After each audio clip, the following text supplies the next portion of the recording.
प्रधानमंत्री मोदी कल तमिल संगम कार्यक्रम में शामिल हुए थे और माना जा रहा है कि पीएम काशी से दक्षिण को साध रहे हैं। आपको ये बताते हैं कि आखिर बीजेपी तमिलनाडु और केरल पर फोकस क्यों कर रही है, और इसके लिए 2019 के आंकड़े आपको बताना बहुत जरूरी। जरा इन आंकड़ों पर आप गौर करिए। 2019 में तमिलनाडु की 39 सीटों में से 38 पर कांग्रेस, डीएमके और सहयोगी दलों ने कब्जा किया था, तो वहीं उस वक्त एनडीए का साथ देने वाली एआईएडीएमके को एक सीट ही मिल पाई थी। तो वहीं केरल की 20 सीटों में कांग्रेस और सहयोगी पार्टियों ने 19 और एलडीएफ को एक सीट मिली थी। कुल मिलाकर तमिलनाडु और केरल दोनों राज्यों में कड़ी मशक्कत के बावजूद बीजेपी खाता भी नहीं खोल पाई थी।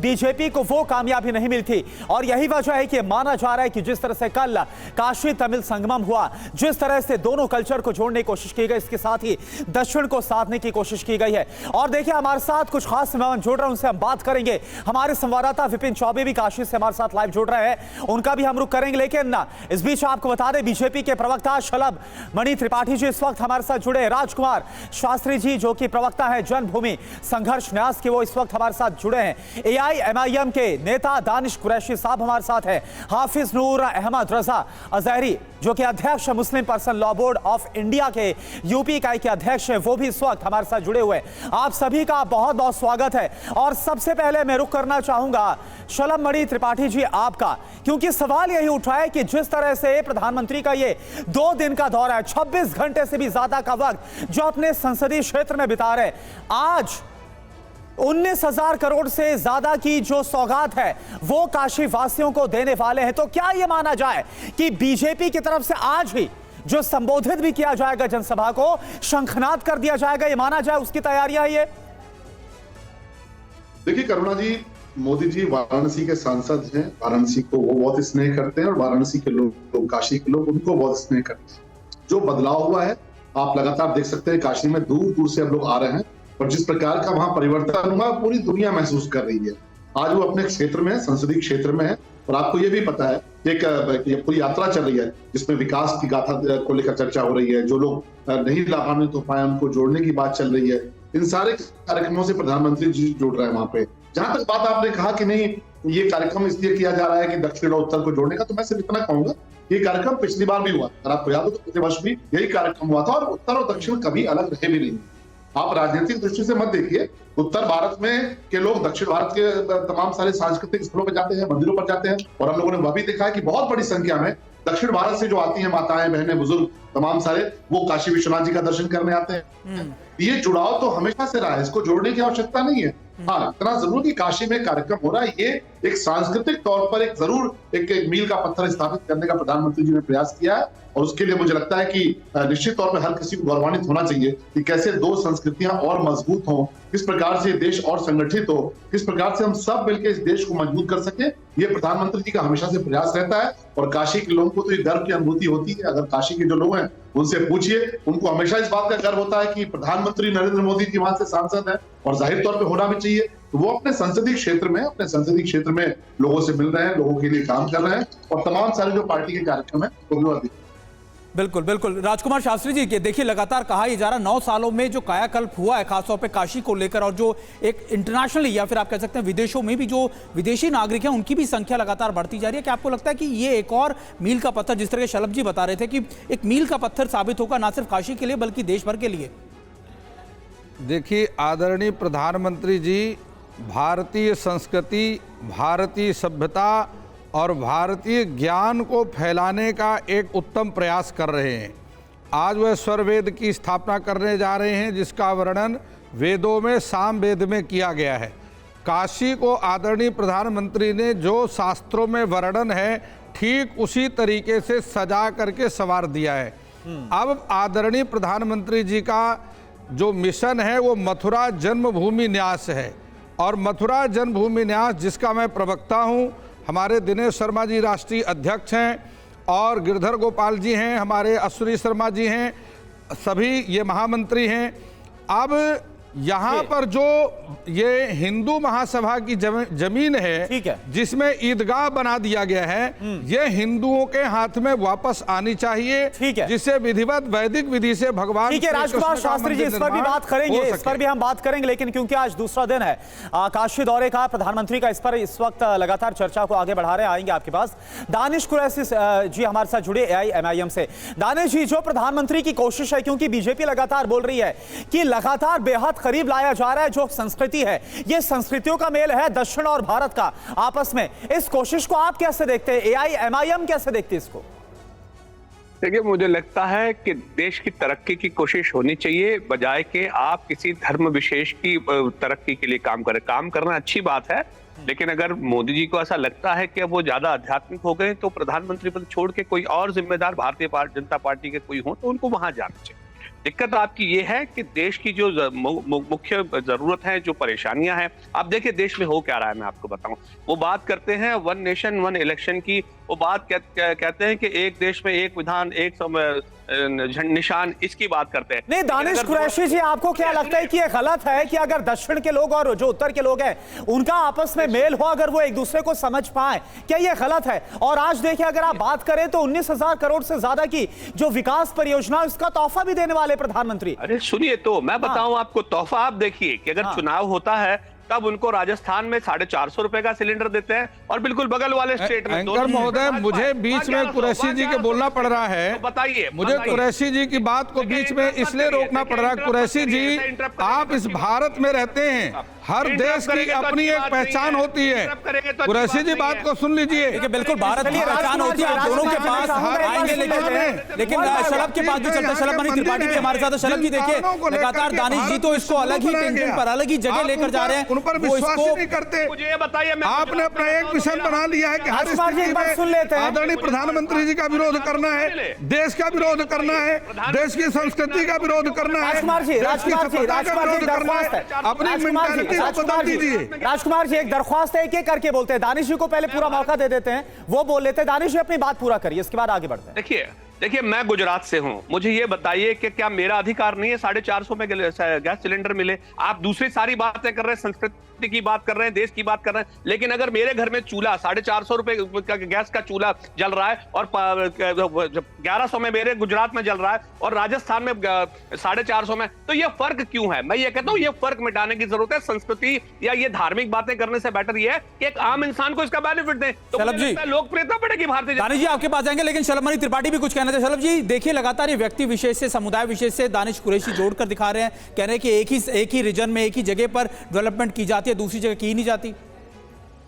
देखिए, मैं सिर्फ इतना कहूंगा कि दानिश भाई बहुत अच्छे प्रवक्ता हैं, इनकी जरा पार्टी का नाम पूछ लीजिए। ज्ञान देना बहुत आसान है, बैठ के ज्ञान देते रहते हैं कि एक धर्म विशेष, एक खास समुदाय, दुनिया भर की बातें करते हैं। जरा इनकी खुद की पार्टी का नाम पूछ लीजिए, ऑल इंडिया मुस्लिमीन। अब जिस पार्टी का नाम एक धर्म विशेष पे हो, वो धर्म विशेष के दायरे से बाहर नहीं निकल सकते।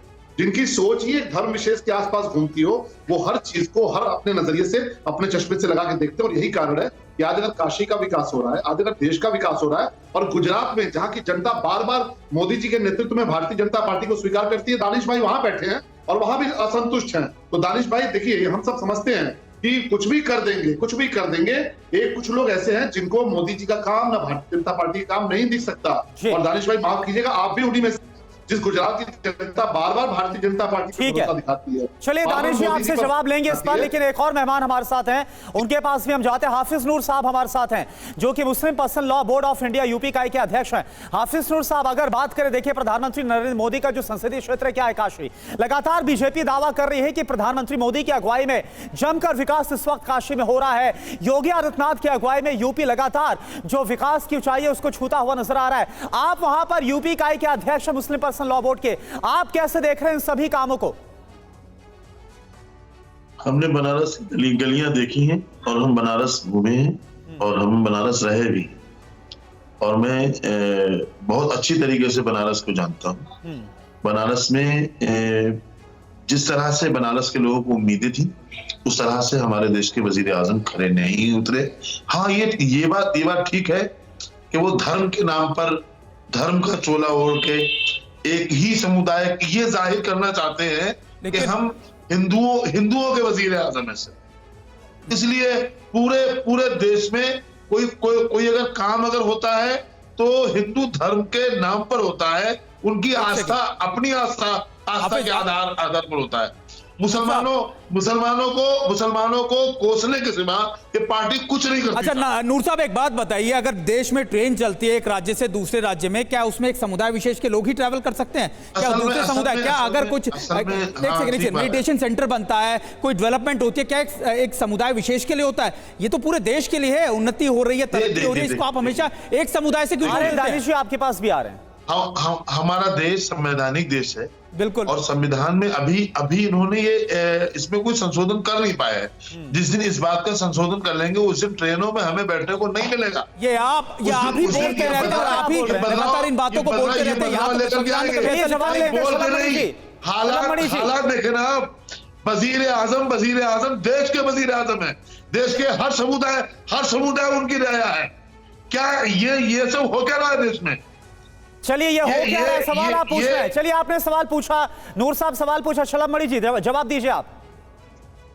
देश को बेवकूफ बनाने की साजिश चल रही है। आपने सवाल पूछा है, थोड़ा संयमित होकर बोले, थोड़ा भाषा पर थोड़ा संयमित होकर बोले, ये हिदायत होगी। शलभ मणि जी जवाब दीजिए आप। नहीं।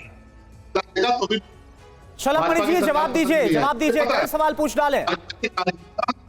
कुछ भी कर देंगे, नूर साहब को भाजपा पसंद नहीं आएगी और मोदी जी का काम नहीं दिखेगा। नूर साहब ये आपको बताने की आवश्यकता नहीं, आप जब फ्रेम में बैठते हैं टीवी के तो दर्शक गलत कह रहे हो। मोदी जी की भाजपा से में कोई दिक्कत नहीं, मुसलमानों को कोई भी दिक्कत नहीं। तो आप ये मजहब को राजनीतिक हम सब प्रचलित शांत कराइए। मुझे लगता है कि तो शांत हो जाए। एक करके नूर साहब आपको पूरा मौका दिया, शलभ मणि जी को सुन लेते हैं, नहीं तो बात किसी की समझ नहीं आ पाएगी। शलभ मणि जी अपनी बात पूरी करिए, जवाब दीजिए आप। जैसे टेलीविजन के फ्रेम पे बैठते हैं ना, लोग समझ जाते हैं कुछ भी कर देंगे मोदी जी, कुछ भी कर देगी भारतीय जनता पार्टी। नूर साहब को भारतीय जनता पार्टी का कोई काम नहीं दिख सकता, कारण क्या है? करुणा भाई और सुमित भाई, कारण क्या है? ये जो सरकारी कार्यालयों में, सरकारी घरों में, मुख्यमंत्री के घरों में, प्रधानमंत्री के घरों में जो मुफ्त की बिरयानी मिलती थी ना रोजा इफ्तार के दौरान, वो बंद कर दी गई। जो मुफ्त की बिरयानी मिलती थी सरकारी घरों में, सरकारी कार्यालयों में, रोजा इफ्तारी होती थी। क्यों होती थी भाई? पैसा हम भी टैक्स देते थे, इस देश के लोग टैक्स देते थे, और केवल नूर साहब खाएंगे। क्यों खाएंगे भाई? तो सरकारी कार्यालयों में, सरकारी दफ्तरों में मोदी जी की सरकार आने के बाद जो मुफ्त की रोजा इफ्तारी की बिरयानी बंद हो गई, तकलीफ उसकी है, अब वो नहीं चलेगा। ये देश की जो सांस्कृतिक धरोहर रही है उसको बढ़ाएंगे में करते रहिए। बाकी प्रधानमंत्री जी ने 1000 बार कहा है, सबका साथ सबका विकास। बिल्कुल ये बात ठीक है। आपके ऑडियो में कुछ प्रॉब्लम आ रहा है शलभ जी, अगर आप उसको ठीक कर ले। बीच में हम जरा दानिश जी के पास भी चला। दानिश जी देखिए, हमेशा आप ही एक समुदाय विशेष के साथ जोड़ देते हैं। योजनाओं में तो कहीं पर भी नहीं लिखा होता कि ये समुदाय विशेष के लिए है या इसी रीजन के लिए या इसी राज्य के लिए। योजनाएं तो पूरे देश के लिए होती हैं। देखिए, सबसे पहले तो मैं त्रिपाठी जी की एक बात का जवाब दूंगा। उन्होंने कहा कि मेरी पार्टी का नाम है ऑल इंडिया मजलिस ए इत्तेहाद उल मुस्लिमीन, और ये जो इनका एक सब अलायंस बना हुआ है शिवसेना, ये क्या है कभी ये तो पूछ लीजिए। वहां तो बड़ा इलू चलता है उनका। आप बीजेपी की बात कर रहे हैं, शिवसेना की बात कर रहे हैं?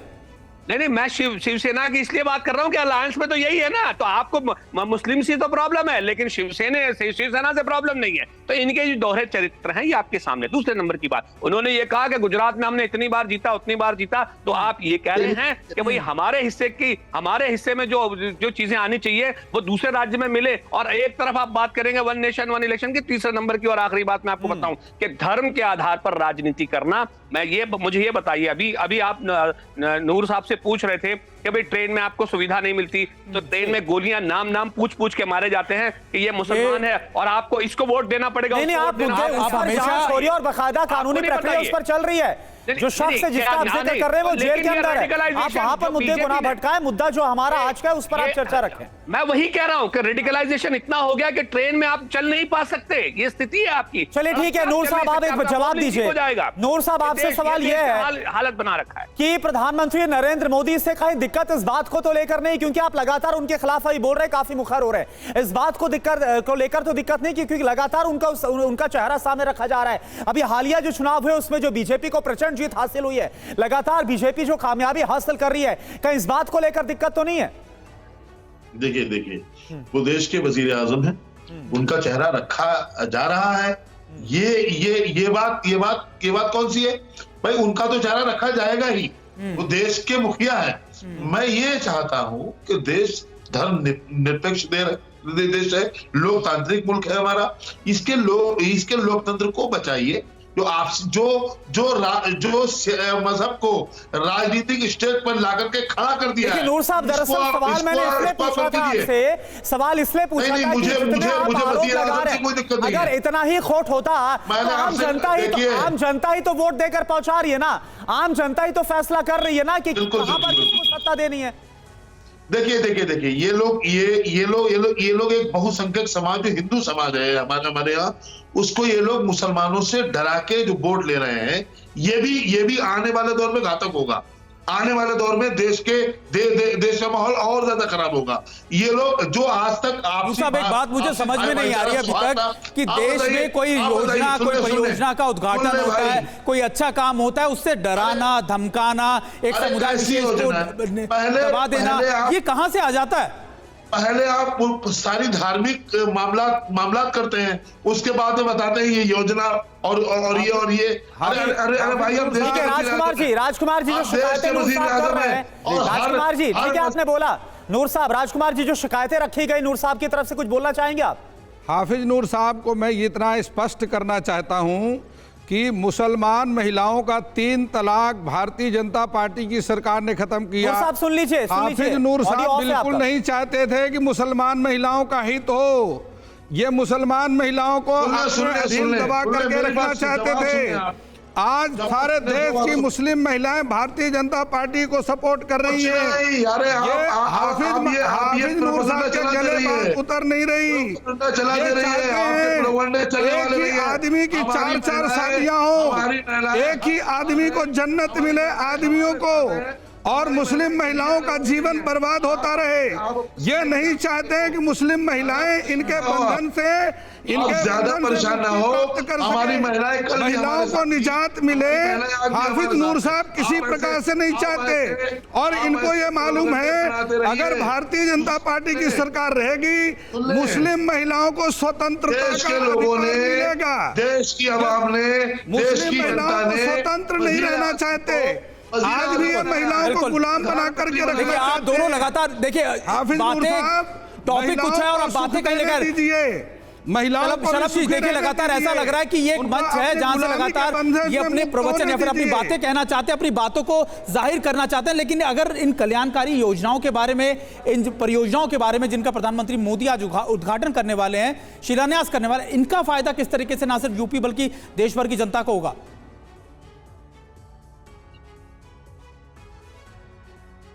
जैसे बुझा, देखिए मेरा कहना था कि लगातार ये बहस चलती रहेगी, लेकिन ये जो परियोजनाएं हैं, ये लगातार जो शिलान्यास प्रधानमंत्री मोदी करने वाले हैं, इन योजनाओं का फायदा सीधे तौर पर देश को कैसे होगा? नहीं, ये योजनाओं को फायदा होगा, देश को ही होगा।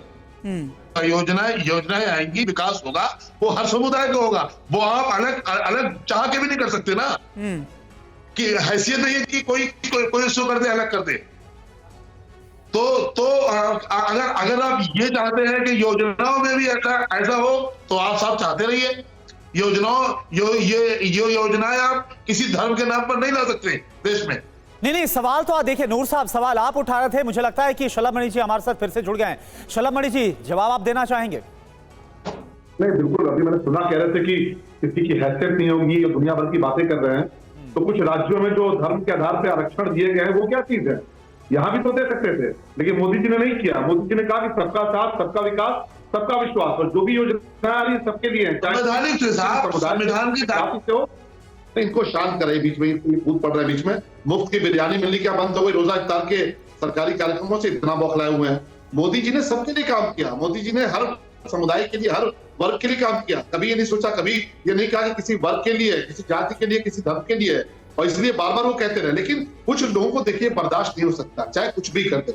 मोदी जी ने चाहे कितना भी जान क्यों न दे दिया हो, भारतीय जनता पार्टी की सरकार ने कितना भी सेवा क्यों नहीं कर दी हो, पर कुछ लोग संतुष्ट नहीं हो सकते, क्योंकि उन्होंने तुष्टीकरण की ऐसी उनकी आंखों पर मोटी चादर पड़ी हुई है, वो तुष्टीकरण की ही लार टपकाते रहते हैं। उनको तुष्टीकरण हो जाए तो तुष्टीकरण किसी का नहीं कर सकते। हाँ, सबका विकास होना चाहिए, सबका साथ होना चाहिए, और सबका विश्वास होना चाहिए। ये मोदी जी का मूल मंत्र है। लेकिन तुष्टीकरण के नाम पे उत्तर प्रदेश में समाजवादी पार्टी की सरकार में जिस प्रकार से आतंकवादियों के मुकदमे वापस लिए जाते थे, वो तो संभव नहीं है। चलिए। यहाँ पे आतंकवादियों का इलाज भी होगा और जो गरीब है, जो मजलूम है, जो पीड़ित है, उनको भी चिकित्सा मुहैया कराई जाएगी। तो आप इस तरह की अपेक्षा अगर करेंगे तो वो संभव नहीं है। पर हाँ, सबको साथ लेकर सबका विकास करने की हमारी मंशा हमेशा से रही है और मोदी जी का मूल मंत्र भी यही रहा है। हालांकि विपक्ष लगातार इस मंशा को लेकर सवाल भी खड़े करता रहा। आप सभी का बहुत बहुत शुक्रिया हमारे साथ जुड़ने के लिए।